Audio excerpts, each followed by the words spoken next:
1 year after the conclusion of the Ferrix Uprising, Cassian is sent to impersonate an Imperial test pilot in order to steal a prototype of a new TIE fighter, the TIE Avenger. However, since he lacks the training necessary to fly the ship, he's forced to make a detour to offload the ship to another member of the rebellion. Once landed, he finds a rogue band of guerrilla rebels known as the Maya Pei Brigade, who claim to have killed Cassian's contact and are now squabbling amongst themselves due to the deaths of some of their own leaders. And credit where credit is due, that opening sequence where Cassian steals the TIE Avenger was absolutely spectacular. But once Cassian gets on the ground, the episode does start to slow down in order to introduce us to what this 3-episode arc is actually going to be about.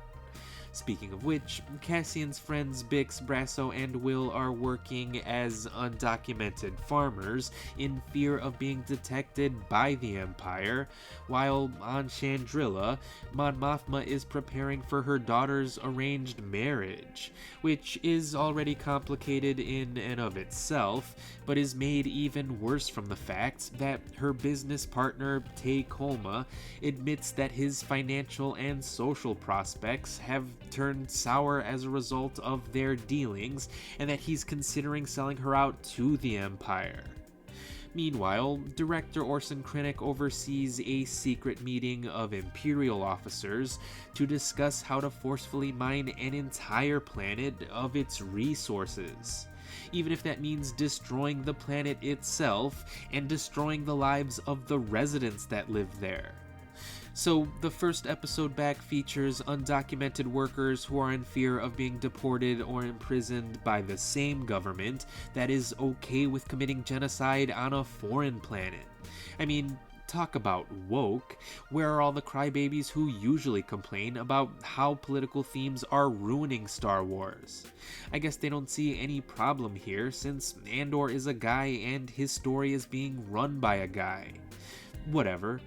The second episode expands on these storylines as Andor is taken hostage by the splitting factions of the Maya Pei Brigade.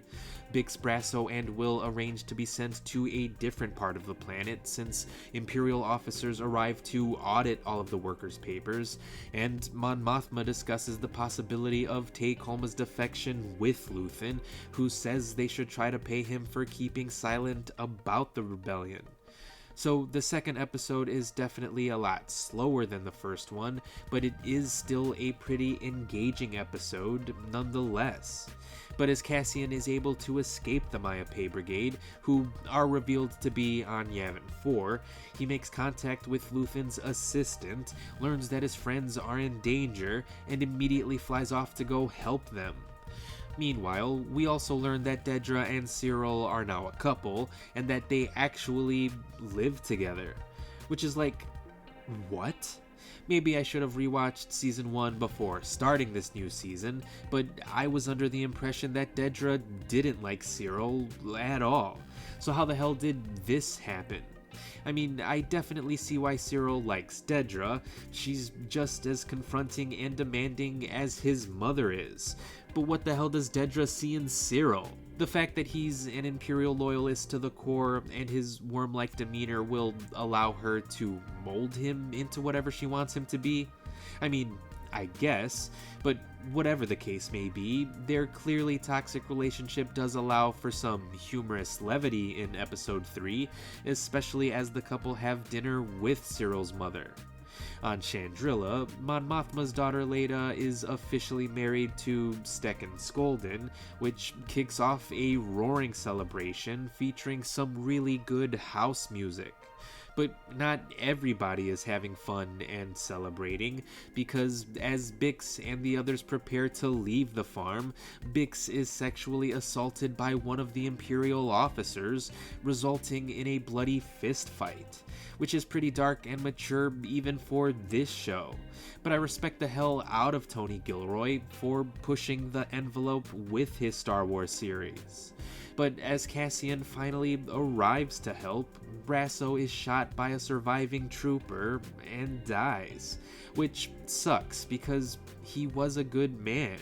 But Andor is a good show with real stakes, which means that none of the characters in this story are safe, and that includes Mon Mothma's partner Tay Kolma, since having been unable to come up with a price to ensure his silence, Luthen decides to have him killed. Knowing this, Mothma takes a sorrowful drink and dances while Kolma gets taken away to be killed, all while the music keeps blasting. Harsh stuff.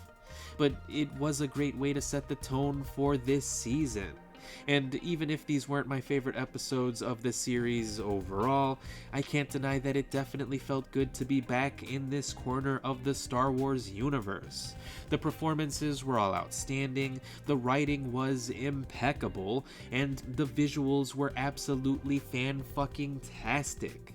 Dave Filoni better be taking notes while watching this series, because there's no reason why the other Star Wars shows shouldn't also be this good.